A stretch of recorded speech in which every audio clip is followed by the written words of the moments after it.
말씀 제목 한번 따라합니다.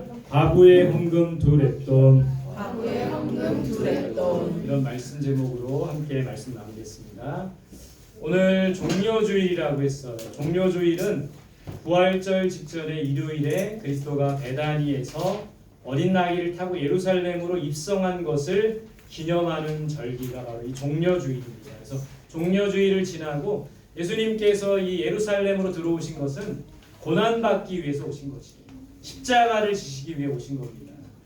근데 예수님께서 예루살렘 입성하실 때 많은 사람들이 종려나무 가지를 흔들었기 때문에 그것이 기원이 돼서 종려주일이라고 불리고 있습니다. 근데 예수님께서 지금 뭘 타고 오시고 있어요? 나귀 새끼. 어린 나귀. 네, 나귀 새끼를 타고 오셨는데 왜 나귀 새끼를 타고 오셨나요? 성경에 보면 그는 겸손하여 나귀 새끼를 탔다라고 돼 있어요.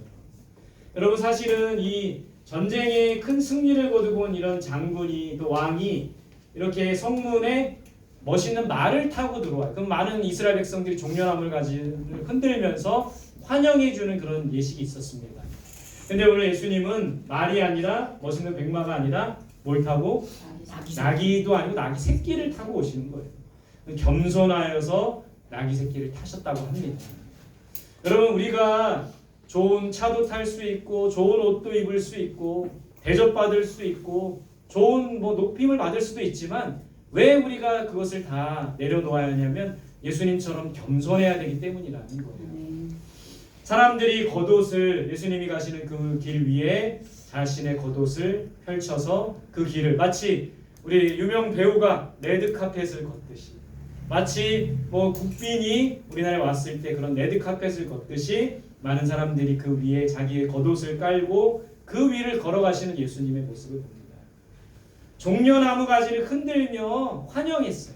아까 말씀드렸죠. 왕이나 개선 장군들이 큰 승리를 거두고 와서 백성들이 종려나무 가지를 흔들며 환영했던 거예요. 마태복음 21장 9절 같이 봅시다. 시작. 우리가 소리 높여 이르되 호산나 다윗의 자손이여 찬송하리로다. 주의 이름으로 오시는 이여 가장 높은 곳에서 호산나 하더라. 그들이 종려나무 가지를 흔들며 이렇게 외친 거예요. 호산나 다윗의 자손이여 찬송하리로다.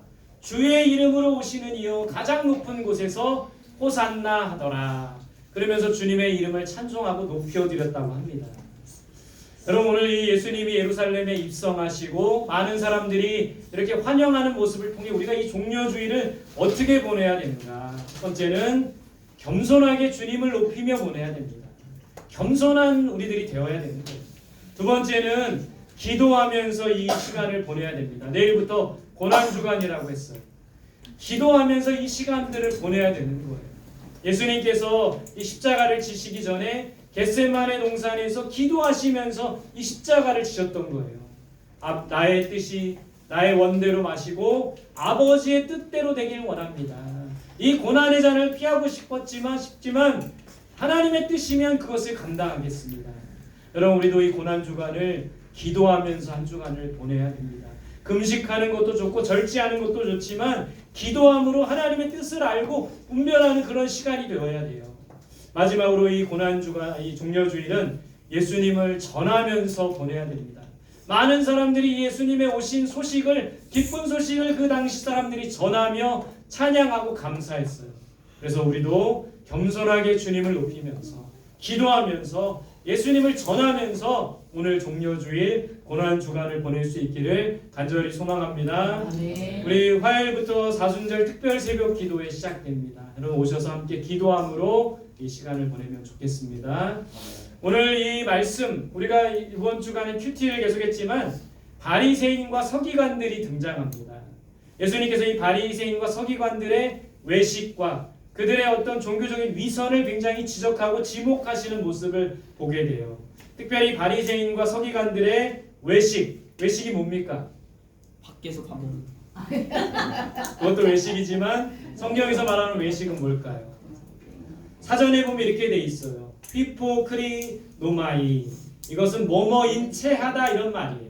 파란 글씨 보시면 성경에서 남에게 보이기 위해 거짓으로 행동하는 것, 종교적인 어떤 가식이나 위선을 외식이라고 하는 겁니다.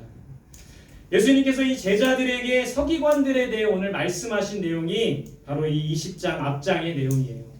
여러분 서기관들은 또 어떤 사람입니까? 여기 사전에 보시면 율법학자였고 율법교사였고 바리새파에 속했고 외식을 일삼았으며 백성을 그릇되게 지도하며 항상 주님을 시험하고 송사할 고발할 근거를 찾기에 혈안되었고 마침내 주님을 어디에 못 박았어요?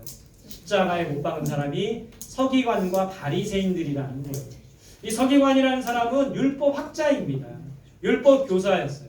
지금으로 말하자면 어쩌면 저처럼 목사일 수도 있어요. 말씀을 가르치는 자, 말씀을 연구하는 사람이 바로 서기관들입니다. 이 사람들은 외식을 일삼았대요. 밖에서 맘먹는 게 아니라 뭐뭐인 체하고 겉모양으로 자기가 뭔가 꾸미고 내가 열심히 기도하는 것처럼 보이고 열심히 뭔가 하나님 앞에 열심을 가지고 섬기는 것처럼 보이는 그런 사람들, 바로 서기관들이었던 거예요. 백성들을 그릇된 길로 인도했대요. 성경의 표현대로 하면 소경이 소경을 인도했대요. 자신도 참된 진리를 알지 못하면서 눈을 감고 있으면서 소경을 또 인도한대요. 그래서 그들이 멸망의 구덩이로 빠져들어도 모르고 가는 거예요. 지금 그런 모습들이 바로 이 서기관과 바리새인들의 모습이라는 겁니다. 이들은 특별히 예수님을 시험하려고 고발하려고 했습니다. 때마다 시마다 안식일 문제로 또 안식일날 병자를 고치시는 예수님을 보면서 또 여러 가지 행동하는 것을 보면서 예수님이 죄인들과 함께 먹고 마시는 것을 보면서 세리들과 친하게 지내는 모습을 보면서 끊임없이 예수님을 시험하고 고발하려고 했던 사람들이 바로 서기관과 바리새인이었다는 거예요. 그들은 마침내 예수님을 십자가에 못 박는 일, 유대인들을 막 이렇게 그냥 막 부추겨가지고 그 사람들이 예수님을 십자가에 못 박게끔 한 사람들이 바로 바리새인과 서기관들이라는 겁니다. 오늘 예수님께서는 누가복음 20장에 보면 서기관들의 어떤 모습을 조심하라고 했어요. 한번 읽어봅시다. 시작. 긴 옷을 입고 다니는 것을 원하며 시장의 문안 맡은 것과 회당의 높은 자리와 잔치의 윗자리를 좋아하는 서기관들을 삼가라. 그들은 과부의 가산을 삼키며 외식으로 길게 기도하니 그들이 더 엄중한 심판을 받으리라 하시니라. 여러분, 우리는 바리새인과 서기관들의 모습을 조심해야 돼요. 우리가 교회 오래 다니면 오래 다닐수록 또 교회 생활 열심히 해서 직분을 받으면 받을수록 더 바리새인을 닮아갈 수가 있고 더 서기관을 닮아갈 수가 있는 겁니다. 그래서 이들의 모습을 경계해야 되고 이들의 모습에 그런 버려야 된다라는 거예요. 이들은 긴 옷, 예복이라고 합니다. 긴 옷을 입고 다니기를 좋아했어요. 또 장터에서 사람들로부터 인사받는 걸 좋아했습니다. 저도 목사이지만 어디 가면 인사받는 거 좋아해요. 그래서 목사님 안녕하세요, 목사님하고 대우해 주는 거 너무너무 좋아합니다. 회당에서는 높은 자리에 앉고 싶어하고 잔치에서는 윗자리에 앉는 것을 좋아했던 사람들이 바로 이 서기관이고 바리새인들이에요. 오늘 성경에 보면 과부들의 가산을 삼켰대요. 이게 무슨 말일까요? 과부들의 가산을 삼켰다. 과부들이 갖고 있는 재산을 이 사람들이 착취했다라는 건데, 왜 이런 일이 있냐면 이 사람들은 종교 지도자였기 때문에 이 과부들이 이 바리새인과 서기관들에게 자기 재산을 맡기고 관리해달라고 하는 경우들이 있었습니다. 근데 이 사람들이 과부의 재산을 잘 관리하고 잘 해야 되는데 그러지 못했어요. 자기가 그것을 쓰고 과부한테는 요거밖에 안 남았다고 거짓말하고, 그런 모습들이 바로 이 바리새인과 서기관들의 모습이었다는 거예요. 남에게 보이려고 길게 기도했다고 합니다. 큰 길거리에서 시장터에서 남들에게 보이기 위한 기도를 했다라는 거예요. 정리해보면 서기관들은 대접받는 것을 좋아했어요. 높은 자리에 앉으려고 했습니다. 약하고 가난한 사람들을 돌보기보다는 착취했던 거예요. 남에게 보이기 위해 기도했던 거예요. 그게 바로 외식이죠. 여러분, 오늘 우리가 이런 바리새인과 서기관들의 종교적인 외식의 모습이 있다면 버려야 돼요. 대접받기보다는 대접하려고 하고, 높은 자리에 앉기보다는 낮은 자리로 가고, 가난하고 약한 사람들을 착취하기보다는 그들을 돌보고, 남에게 보이기 위해 기도하기보다는 하나님 앞에 진실되게 기도하는 그런 모습이어야 된다는 거예요. 여러분, 이런 서기관들은 어떻게 된다고 했습니까? 말씀에 보면 엄중한 심판을 받으리라. 여러분, 잘 들으셔야 합니다. 우리가 이 신앙생활하면서 바리새인처럼 되면 심판받는 거예요. 서기관처럼 되면 심판받는 겁니다. 저부터도 조심해야 돼요. 대접받기를 좋아하지 말고 높은 자리에 앉으려고 하지 말고 가난하고 약한 자들 착취하려고 하지 말고 그 반대의 길을 걸어가는 우리들이 될 수 있기를 바랍니다. 오늘 이 서기관과 바리새인들의 모습과 정반대되는 모습이 바로 오늘 이 과부의 모습이라고 예수님은 과부의 모습을 칭찬하셨습니다. 예수님께서 누가 헌금하는 것을 보셨어요? 오늘 본문에 보면 누가 헌금하는 것을 보셨습니까? 먼저는 부자들이 헌금하는 것을 보셨어요. 부자들 얼마나 돈이 많습니까? 그림처럼 반지도 목걸이도 온몸을 치장하고 부자들이 헌금하는 모습을 봤어요. 또 가난한 과부가 헌금하는 것을 보았습니다. 예수님께서는 이 부자들의 헌금과 과부들의 헌금 중에 누가 헌금하는 것을 칭찬하셨습니까? 말씀 봅시다. 시작. 이르되 내가 참으로 너희에게 말하노니 이 가난한 과부가 다른 모든 사람보다 많이 넣었도다. 누구를 칭찬하셨어요? 가난한 과부가 다른 사람들보다 더 많이 넣었다. 여러분 가난한 과부는 도대체 얼마를 헌금했을까요? 성경에 그 액수가 나옵니다. 얼마를 했습니까? 이거예요? 얼마를 했다고 했죠? 2렙돈을 했대요. 여러분 2렙돈은 얼마나 될까요? 많은 돈일까요? 적은 돈일까요? 여러분 2렙돈은 당시 쓰여지던 화폐 중에 가장 작은 단위의 화폐입니다. 여러분 우리도 이렇게 동전 10원짜리 있고 100원짜리 있고 500원짜리 있고 1000원짜리 만원짜리 5만원짜리 있죠. 제일 작은 돈의 단위가 뭡니까? 10원짜리죠. 이 2렙돈은 가장 작은 단위의 돈의 모습이에요. 2렙돈을 이제 지금의 돈으로 환산해 보면 가장 작은 화폐인데 1데나리온의 128분의 1이래요. 1데나리온은 노동자 한 명의 품삯입니다. 그것의 128분의 1이 2렙돈이라고 합니다. 지금으로 환산해 보면 2렙돈은 현재 가치로 얼마래요? 1200원. 여러분 1200원으로 할 수 있는 게 뭐가 있습니까? 편의점에서 컵라면 하나 사 먹을 수 있나요? 못 사 먹습니까? 육개장 하나요. 육개장 하나 사 먹을 수 있는 그런 돈을 지금 이 두 과부가 헌금했다라는 거예요. 근데 예수님은 그 과부의 헌금을 칭찬하셨다라는 겁니다. 작고 하찮은 돈을 헌금했는데 왜 예수님께서는 과부의 헌금을 칭찬하셨던 겁니까? 오늘 말씀에 그 이유가 나와요. 같이 봅시다. 시작. 저들은 그 풍족한 중에서 헌금을 넣었거니와 이 과부는 그 가난한 중에서 자기가 가지고 있는 생활비 전부를 넣었느니라 하시니라. 이 과부는 가난한 과부는 뭘 넣은 겁니까?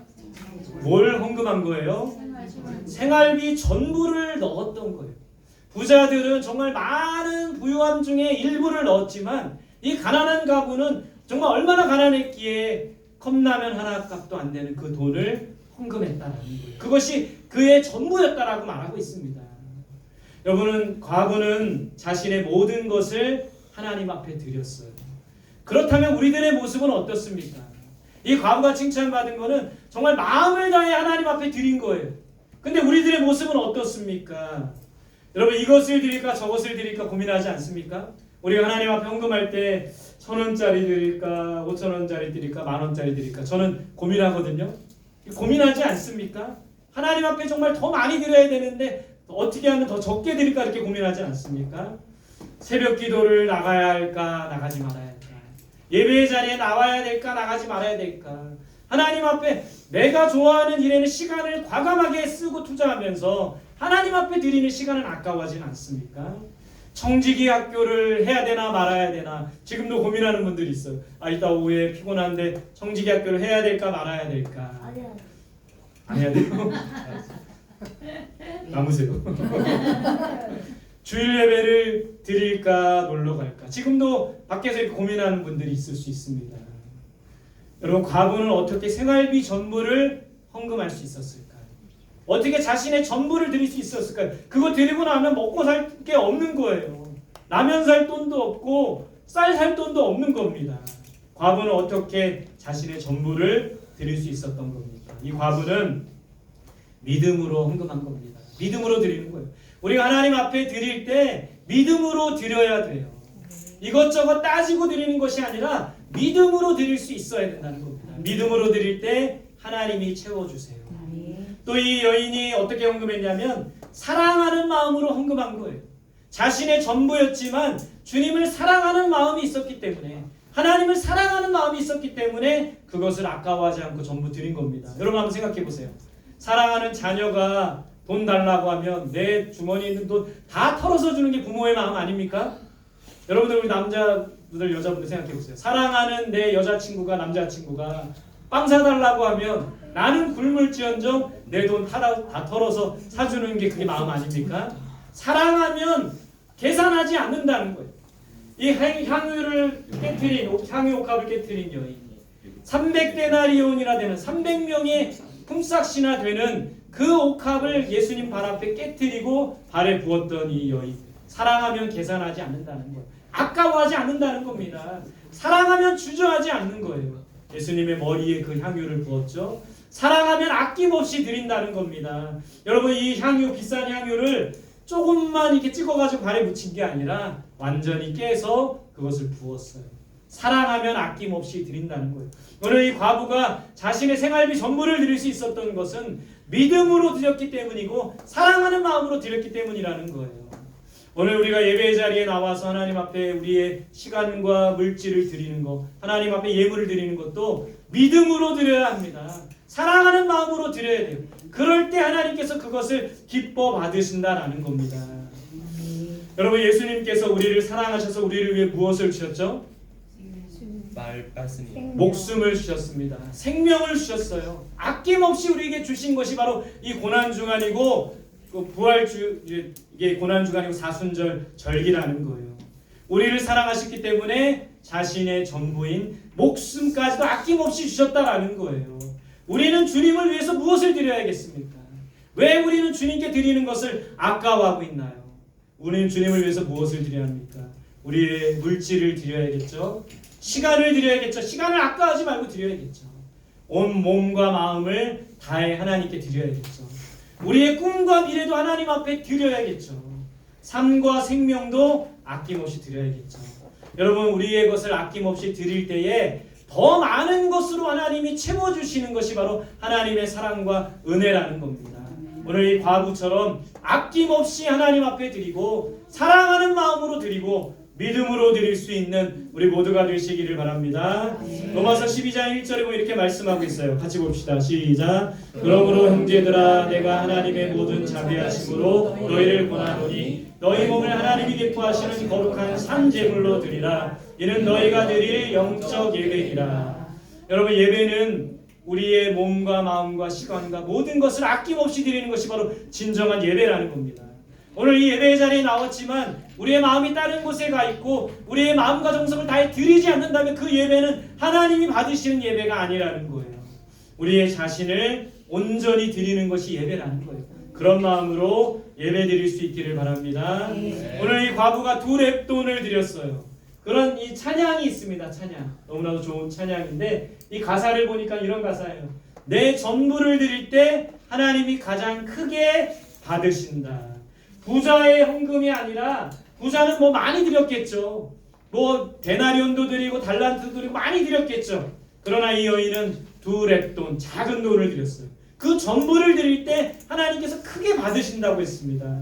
작은 내 삶도 원하시는 곳에 우리가 얼마나 작고 연약합니까? 그러나 우리 작은 내 삶도 원하시는 곳에 아름답게 쓰소서 이런 마음으로 드렸다라는 거예요.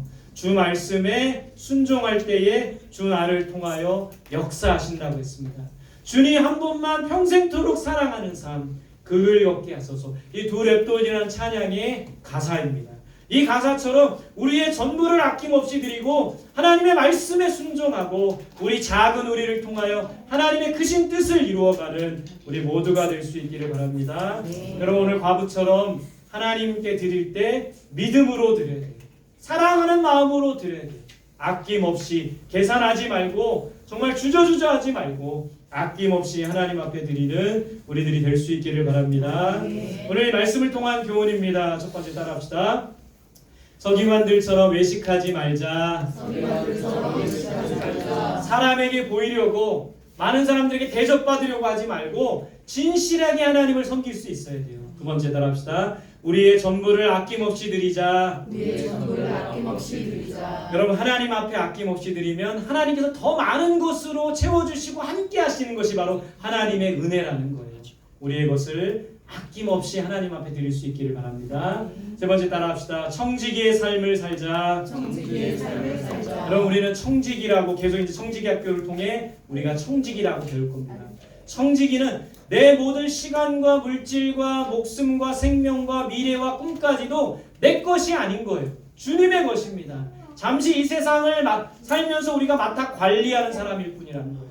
언제든지 주님이 쓰시겠다고 하면 아낌없이 내어드리는 우리들이 되어야 된다는 거예요. 우리가 청지기의 삶을 살 때 주인이신 주님이 책임져 주시고 인도해 주시고 함께 해 주신다라고 약속하셨습니다. 그것을 경험하는 우리 모든 성도들이 되시기를 간절히 소망합니다. 할렐루야. 우리 이 시간에 함께 성찬식 거행하도록 하겠습니다. 144장 1절 2절 찬송 드리도록 하겠습니다.